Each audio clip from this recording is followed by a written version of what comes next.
கடலூர் மாவட்டம் பன்ருட்டி அடுத்த பனிக்கன்குப்பம் பகுதியில் டாஸ்மாக் கடையில் மது பாட்டில்களை வாங்குவதில் ஏற்பட்ட தகராறில் இருவரை சரமாரியாக தாக்கி அவர்களிடம் இருந்து 5 பவுன் நகை, செல்போன் மற்றும் பணத்தை திருடி சென்ற கும்பலின் தாக்குதல் வீடியோ வெளியாகியிருக்கிறது.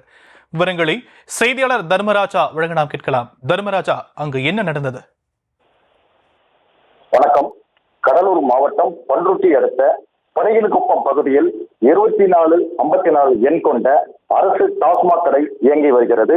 இந்த டாஸ்மாக் கடையில் மது பாட்டில்கள் வாங்குவதற்கு பன்ருட்டி சேர்ந்த மனோஜ்குமார், இவருடைய நண்பர் கந்தன்பாளையம் பகுதியைச் சேர்ந்த தமிழரசன் ஆகிய இருவரும் நேற்று இரவு மது பாட்டில்கள் வாங்கி கொண்டிருந்த போது அப்போது மது போதையில் வீச்சறிவாளுடன் வந்த ஒரு கும்பல் அடாவடியாக மனோஜ்குமாரை வழிவிடு என்று கூறியுள்ளனர்.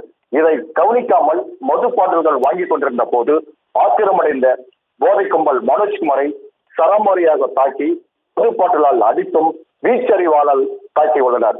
இதையடுத்து மனோஜ்குமார் அணிந்திருந்த 5 பவுன் செயின், 2 செல்போன், 5000 ரூபாய் பணத்தை திருடியும் இவரது நண்பர் தமிழரசனையும் தாக்கியுள்ளனர். போதை கும்பல் தாக்கியதில் பலத்த காயமடைந்த மனோஜ்குமார் மற்றும் தமிழரசன் பன்ருட்டி அரசு மருத்துவமனையில் சிகிச்சை பெற்று வருகின்றனர்.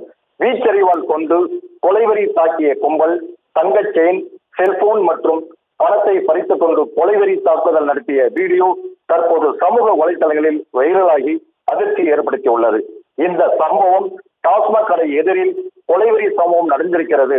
ஆனால் டாஸ்மாக் கடை ஊழியர்கள் இதை கண்டு கொள்ளாமலும் போலீசாருக்கு தகவல் தெரிவிக்காமல் இருந்து உள்ளனர் என்று சமூக வலைதளங்களில் வெளியாகி இருந்த வீடியோவை பார்த்து பொதுமக்கள் குற்றம் சாட்டியுள்ளனர். விரிவான விவரங்களுக்கு நன்றி தர்மராஜா.